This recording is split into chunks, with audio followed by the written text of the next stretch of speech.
The order is going to be case, and then the disadd. They said that removing troops makes the slip not strong, but that's not the case. They have conceded that right now Afghanistan is already in an insolvent situation and it's going to fall apart.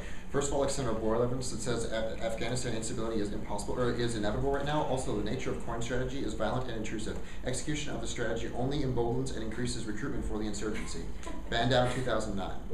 The continuing occupation, no matter how well-intentioned from our perspective, will generate more casualties, irritation, and recruitment for the Taliban.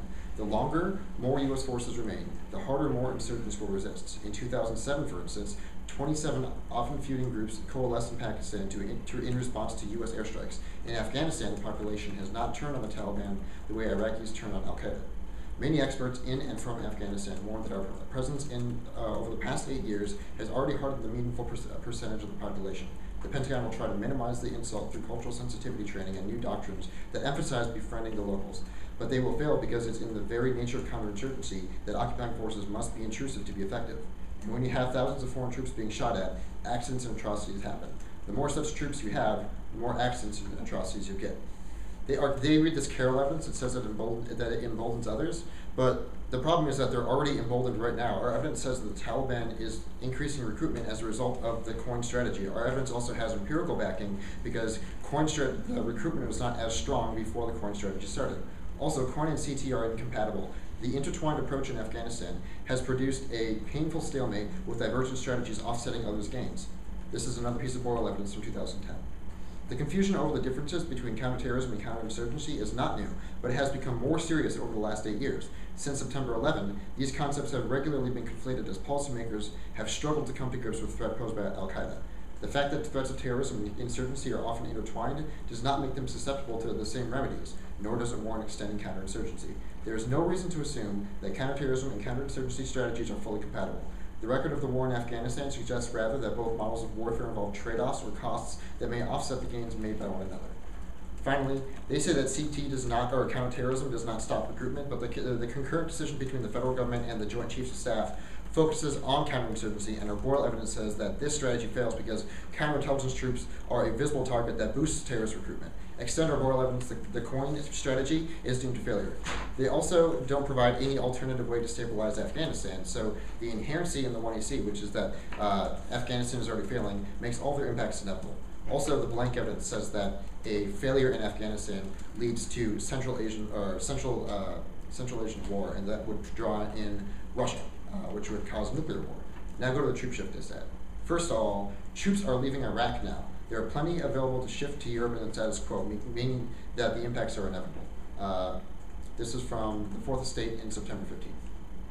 Troop withdrawal means that Obama administration has decided that Iraq is stable enough to withdraw troops. We have troops coming home, but the place where it's most dangerous and combat operations aren't even close to being completed is Afghanistan.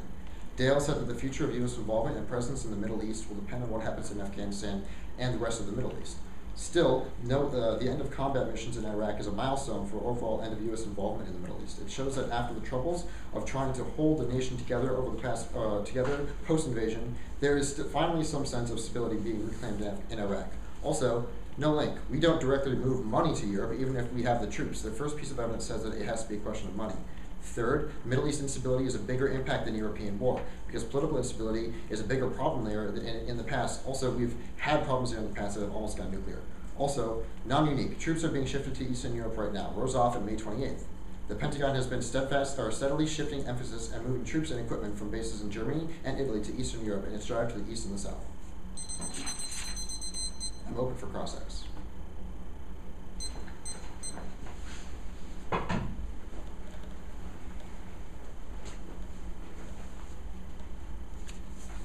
Right, so how does the fact that there's instability in Afghanistan answer our argument that there will be instability in Pakistan? Our blank evidence says that instability anywhere in the Middle East would spill over to neighboring countries. Afghanistan and Pakistan are neighbors.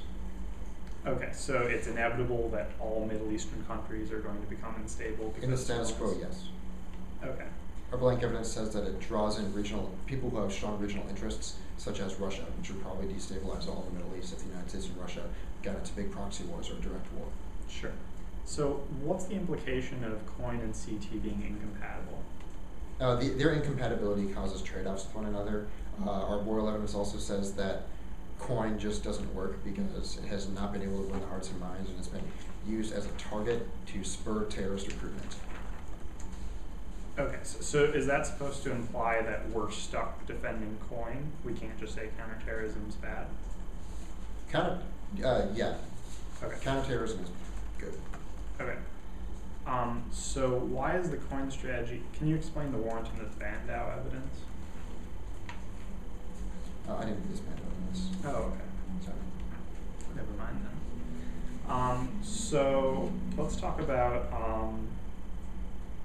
did you read this one? I did not read that card yet. Neither of those.